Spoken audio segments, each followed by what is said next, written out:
Hello everyone, this is Priyanka. I'm teaching you life sciences. I welcome you all on Guru Mantra Shiksha Ka Granth and wish you a very happy Diwali to you and your family as well. We have completed the application in our previous videos, and in this video we will be studying transcription in prokaryotes. In the next one we will study transcription in eukaryotes also. So let's start with transcription in prokaryotes.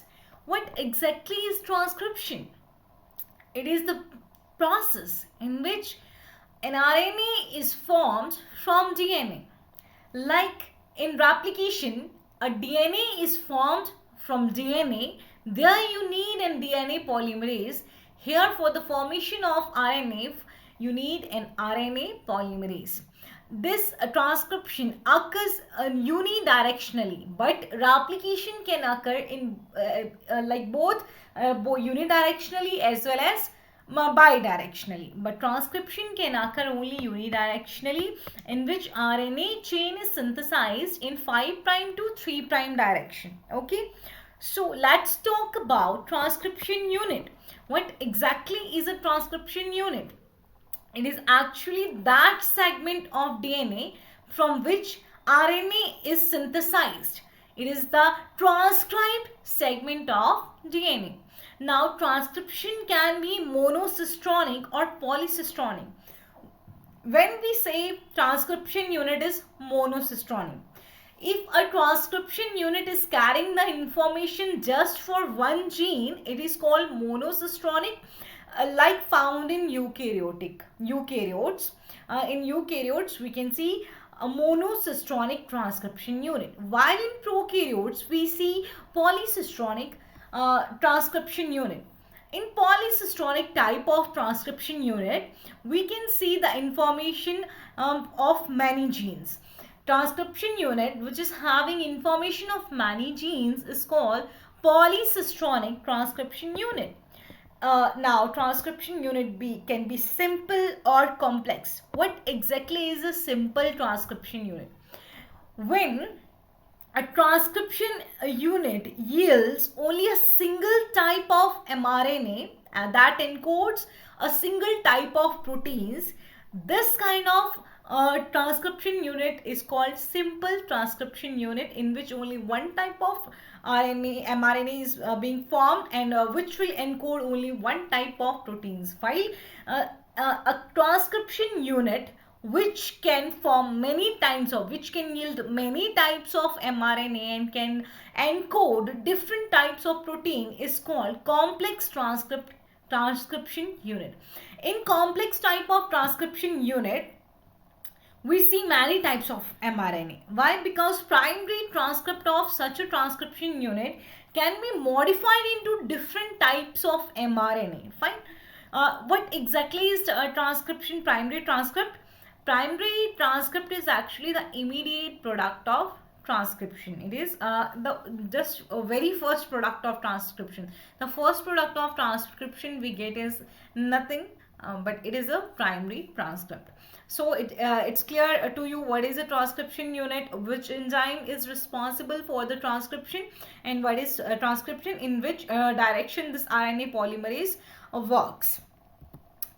Okay, so transcription starts from a start point and ends with a terminator sequence. Definitely, every process starts with the start point and ends with the terminator sequence. Fine.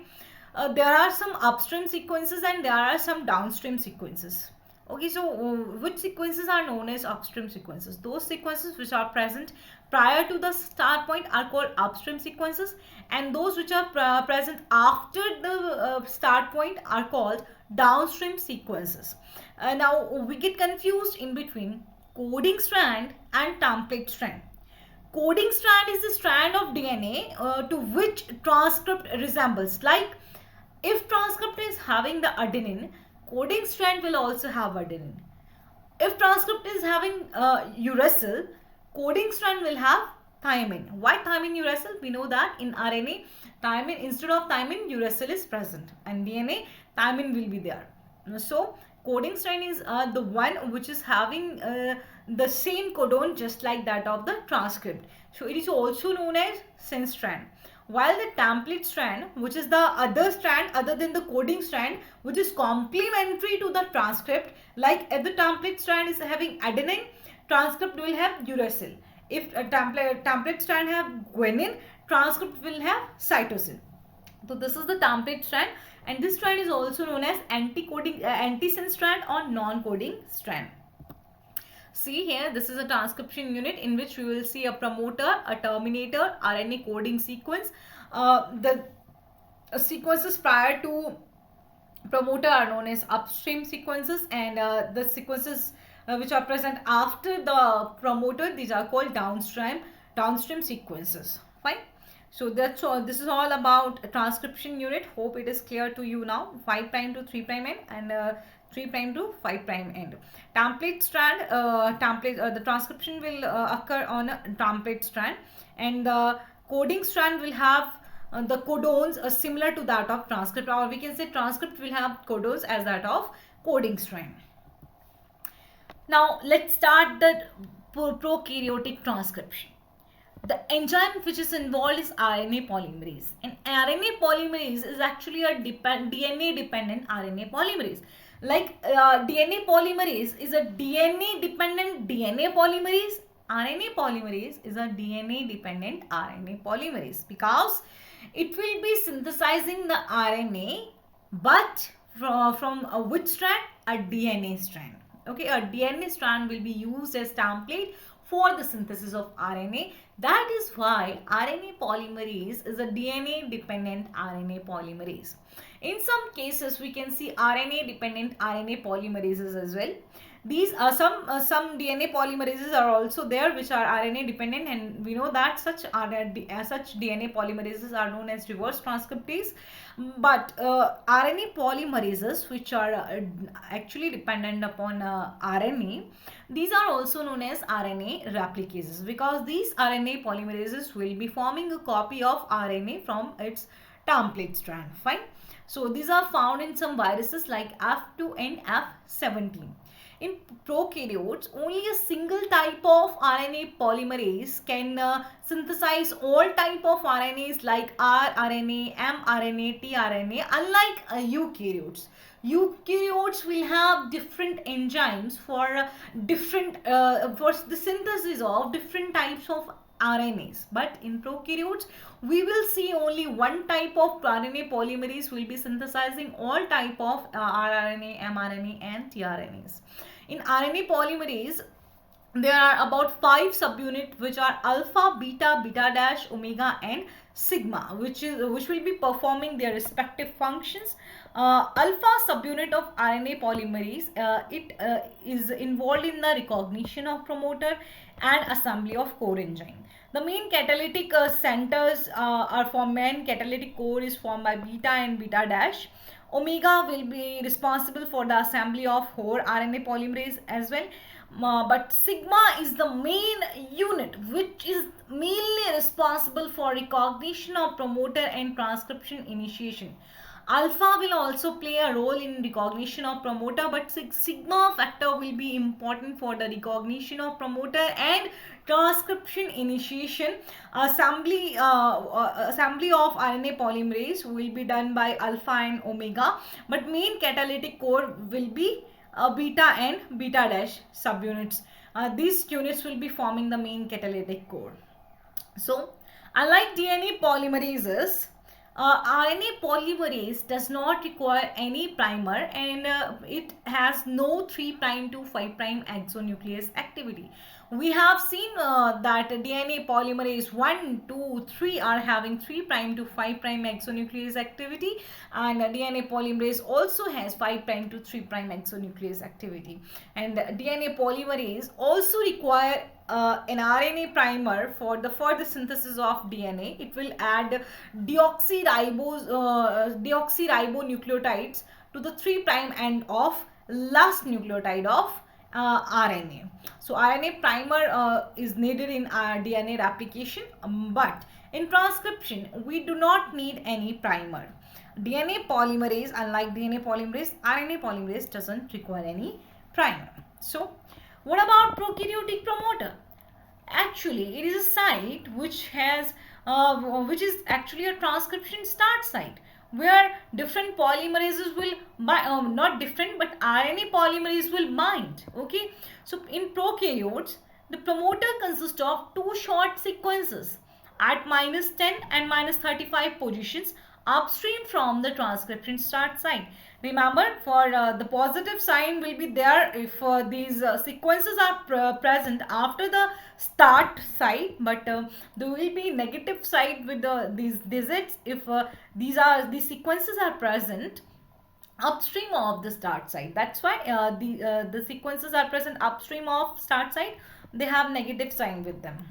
The sequence in -10 is called Pribnow box, or the 10 -10 element, and it usually consists of 6 nucleotide TAT. Okay, and Pribnow is very much, it is absolutely essential to start transcription in prokaryotes. Or the other sequence which is on -35 position, the -35 element, it also has 6 nucleotides TTGACA, and it allows a very high transcription rate. Some strong promoters may contain a UP or up element, upstream promoter element, which interacts with the alpha subunit of RNA polymerase. But promoter is mainly recognized by sigma subunit of the polymerase. Okay, so mainly the promoter will be recognized by sigma subunit of DNA polymerase. This is the prokaryotic promoter, in which we can see the -10 region having Pribnow box, TATA TAT, and -35 region will have all TTGACG sequence, which is also having 6 nucleotide. Sigma factor will be mainly recognizing this promoter, and it will initiate the transcriptions. Sigma factor is essential for the initiation of transcription. So let's start with the process of transcription, and it will start with the initiation, further go on with elongation, and it will end with termination. What happens in initiation? Transcription is initiated when phosphodiester bond is formed between two nucleotides in RNA. Definitely, if two nucleotides are formed between RNA, then transcription will start. The RNA polymerase, it acts as a holoenzyme during the initiation of transcription, but it won't act as a holoenzyme during the elongation of RNA. It acts as a holoenzyme, it works as a holoenzyme, binds to a promoter region which is being recognized by the sigma, and it initiates the transcription by forming a closed binary duplex. It means DNA duplex is still closed. The closed duplex complex is converted to open complex by melting of DNA sequence bound to enzyme. So RNA polymerase will bind to the DNA. It will melt some nucleotides at that position, and then closed complex will be converted into the open one. A transcription bubble will be created there, and it will be having RNA, DNA, and enzyme. Enzyme will be synthesizing RNA on the DNA template. So all these form a ternary complex. So transcription can be started by enzyme only as a holoenzyme, but elongation can be done by core enzymes. Fine. Sigma factor is actually released after the synthesis of few nucleotides. Sometimes what happen, we can see abortive transcription. What exactly is abortive transcription, or we can call it abortive initiation? Yeah, it is an early process of genetic transcription in which RNA polymerase binds to a DNA promoter and enters into cycles of synthesis of short mRNA transcript. Actually, that RNA polymerase, when binds to a DNA promoter, it will be synthesizing some short mRNA transcripts. Even it has not these mRNA transcripts will be released even before the transcription complex leaves the promoter site. Okay, we cannot call it a successful initiation. A initiation, when we call successful initiation, A transcription is called successfully initiated when the transcription complex, the RNase complex, okay, the RNA complex, RNA polymerase complex is able to synthesize RNA uh, after it clears the promoter. Okay, clearance of promoter is very important to call a transcription a successful transcription. The initiation phase ends when chain is extended by enzyme and promoter is cleared. Only when the promoter is cleared, then we can say that it is a successful initiation. Otherwise, if the mRNA transcript releases even before the transcription complex leaves the promoter, such kind of transcriptions are called abortive transcriptions. These are not exactly true transcriptions. Here you can see the enzyme will be forming the promoter complex. The sigma factor will recognize the promoter and the whole enzyme, RNA polymerase enzyme, will be assembled here. After the enzyme bound to the DNA, it will cause melting of some nucleotides and the closed complex will be now opened. After incorporation of few nucleotides, we can see sometimes some transcripts of mRNA transcripts are formed which get released even before the RNA polymerase, our transcription complex leaves the promoter site. Such kind of transcriptions are called abortive transcription or abortive initiations. After the promoter clearance, the sigma factor leaves the RNA polymerase, and now we can see only the core enzymes. Sigma factor get released after the initiation of transcription. And if promoter region is cleared, we call it a successful initiation, a productive initiation. Different promoters have different efficiencies, and efficiency of any promoter is defined as the number of productive initiation that are promoted per second. A successful promoter is that promoter which can initiate maximum number of productive initiation per second. And what is a productive initiation? I just told you. An initiation is said to be productive if DNA clears promoter and begins synthesis of full-length transcript. Stronger promoter supports a higher number of transcripts, and the first nucleotide in RNA transcript is usually guanine and adenine, but it is mostly a purine. After a successful initiation, elongation of RNA will take place, and it will involve the movement of transcription bubble by the disruption of DNA structure. We will see the movement of transcription bubble. Transcription bubble will be moving along with the length of DNA and it will be disrupting the structure of DNA. During elongation, RNA polymerase, it moves along the strand of DNA, which is, that strand is actually known as a template strand, and the template strand is in a 3' to 5' direction. The RNA transcript, it will form a transient RNA DNA hybrid helix, okay, with its template strand. Now DNA strand, DNA hybrid, DNA RNA hybrid, the DNA part will be of template strand, but later it will be peeled off and transcription will proceed. During transcription, we can see usual winding and unwinding that will be causing supercoiling. But topoisomerase 2 will be relieving positive supercoiling. It will introduce negative supercoil, and those negative supercoils will be removed by topoisomerase 1. If you do not know about this concept of supercoiling, you can go in the playlist, check out our videos there. There you can see a video on the supercoiling, DNA supercoiling. You can watch that video as well.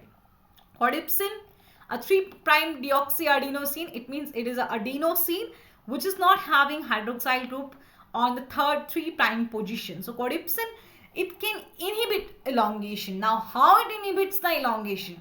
It actually prevent the addition of nucleotide to the 3' end of RNA, and that's why it further prevent the elongation. If there is no addition of nucleotide to the 3' end of RNA, there won't be any elongation further as well. So here is the structure. You can see this diagram. This is the 3 prime to 5 prime. Okay, this is our what? This is our DNA. Okay, here the, I think naming is incorrect, might be. No, it's not. It's fine. Okay, we are having a 3 prime to 5 prime template strand. So this strand is a template strand. This strand is a template strand. This strand is a coding strand. The coding strand will be having the same type of nucleotide as present in the RNA transcript. Okay, template strand. RNA will be forming on the template strand. You can see a DNA RNA hybrid will be formed. On the 3 prime end, there will be the addition of nucleotides. Okay, nucleotide being added to the 3 prime end of the RNA. That nucleotide will be taken from nucleotide triphosphates. Okay, and the movement of polymerase enzyme is toward in 5 prime to 3 prime direction. Clear? Is it clear to you now? Fine. Then the last point comes the termination. For termination, we need, not we, okay, there is a need to recognize the terminator sequence. In prokaryotes, the transcription is terminated by two major mechanisms. One is Rho independent, other one is Rho dependent. In Rho independent mechanism, we can see a formation of a hairpin loop-like structure. This Rho independent termination signal sequence will have many guanine cytosine sequences and followed by a series of thymine or transcribed as uracil in RNA. So it will form a stem loop like structure which will further terminate the transcription. In Rho dependent termination, it requires a Rho factor. Rho factor is actually a ATP dependent RNA stimulated helicase. Rho is a hexamer that binds to RNA RUT root site. This site RUT, this root site is rich in cytosine residues but poor in guanine residues. This root, by attaching to this root site, this RUT site, Rho factor releases the RNA from the RNA DNA hybrid, and finally the RNA strand gets separated from the DNA strand, and our complete transcript is now ready, which is a primary transcript which will undergo further processings to get converted into a complete mRNA or any kind of RNA. This is all for today. This is all about prokaryotic transcription. If you are having any kind of doubt, you can post your doubt in the comment section. You can ask me anything and anything related to our videos. So that's all for today. Hope you are enjoying your Diwali. So do subscribe to our channel and join us wherever you want. Happy Diwali.